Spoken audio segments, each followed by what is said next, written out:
think that looking at paper and pencil, as it were, research just doesn't work anymore because it doesn't really get at what people are feeling. The old view is really where you feel something, or I should say you think about something, you do it, and then you feel it. But what we've learned through doing some biometric research is that really is completely the opposite. The new understanding is that you feel, you do, and then you think. Because, for instance, if I gave you an example of maybe a spot that was politically incorrect, you might look at it, laugh at it, then afterwards say, you know, I probably shouldn't have done that. I probably shouldn't have reacted that way because it might be demeaning to a certain group. But in fact, you actually had a positive reaction to it, but you self-edited afterwards. You decided that is not the way we should be reacting to something like that. And that's the same thing that I think they're doing with the Cheetos spot, is that normally you'd look at that and you'd say, what could possibly be positive about that? It's the fact of how you're actually reacting to that emotionally. So that's the approach that we wanted to take. And so how do you measure emotional engagement? Well, we threw our hat in the ring with Interscope.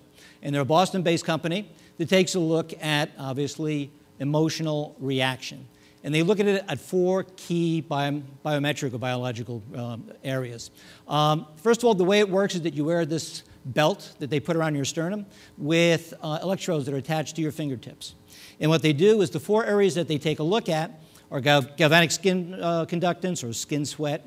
They'll actually take a look at your heart rate. They'll look at breathing or respiration.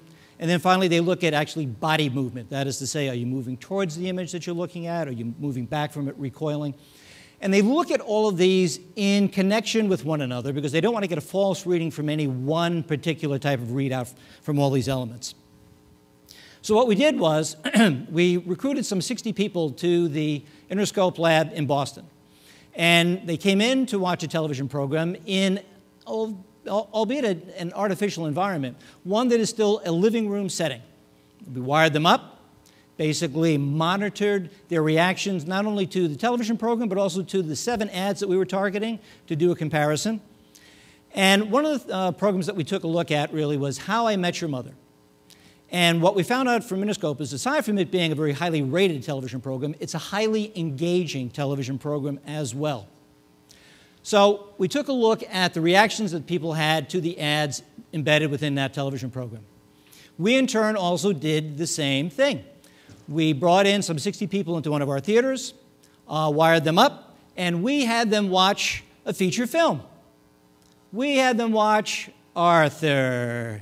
As a colleague of mine out in LA likes to say, it's not like we stacked the deck and recruited them to watch a good movie. We recruited them to watch Arthur.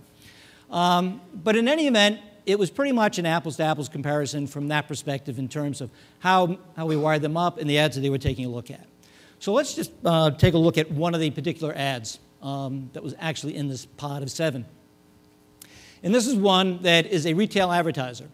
And it's a 60-second spot. And so before you start to figure out what the heck am I looking at, the green broken line that bisects the slide, that is the level of neutrality, or in a sense, folks are sort of neither highly engaged or not. There's nothing going on there. There's no real reaction. How do we know that? We know that from all the research that Interscope has done throughout the years, where they've actually taken a look at this and they've built their own baseline. What I think is absolutely fascinating, and you'll see how this pans out in a minute, is that they've taken a look at set-top box data. And they've overlaid it on top of television programming as well as reactions to commercials on a second-by-second basis. So that what you can see pretty much is what people are reacting to. So that in this particular case, what you'll see is here's the line of neutrality, and here is where 1, 2, 3 times the audience actually peaked in their engagement in terms of what they were watching in the spot. And here, 1, 2, 3, 4 times were levels of troughs where they actually were disengaged. And what they've been able to see is that those levels of disengagement actually mirror tune-out. Whole point being of when they were looking at the actual set-top box second-by-second data, because people couldn't obviously physically tune out of what they were viewing, they emotionally tuned out to what they were viewing. So now let's take a look and see what happens when we did this in the theater. And what we did in this particular case, you'll see, is that we're running them simultaneously. The green is cinema. That bluish color is TV. And keep in mind where the branding is and where the level of engagement from the audience is.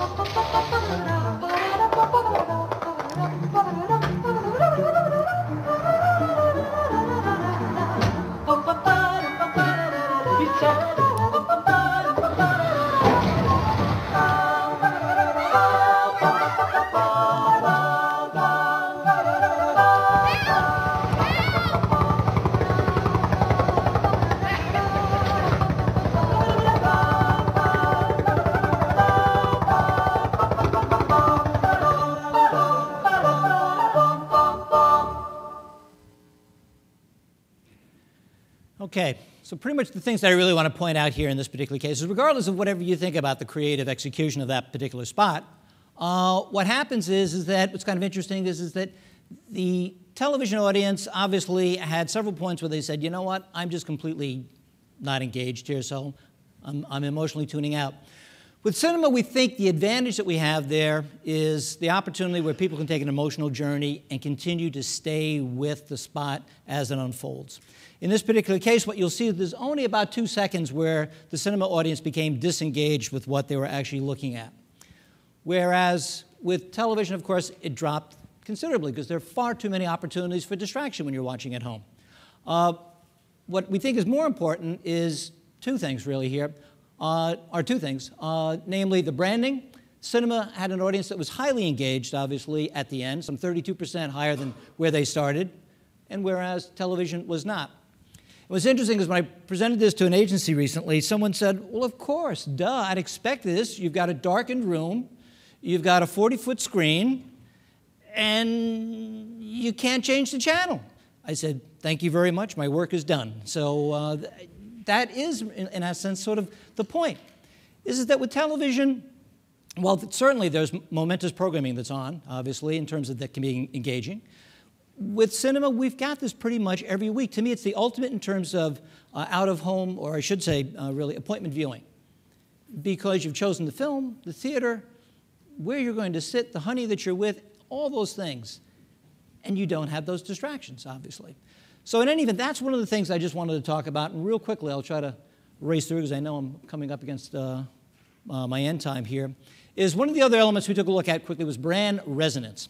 And what they did was they measure an actual reaction that you have to a logo, expose you to the creative, and then ultimately, after you've seen the creative and as well as sat through the entire content that you've looked at, they measure your reaction to the logo yet again.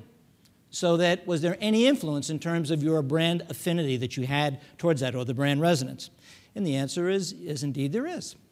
And in terms of both with television and with cinema, in the case of the Best Buy ad, you see a situation where there was an increase from the original way they thought about the brand or it resonated with them to the second time when they were shown that logo. And obviously a 28% increase in terms of television, but an 82% increase in cinema. Obviously a much, much greater lift, nearly 2 times as much greater lift when you run it in the theater. And we think that's the reason why brands and recall can stay as long as they do and have as much staying power as they do in the cinema.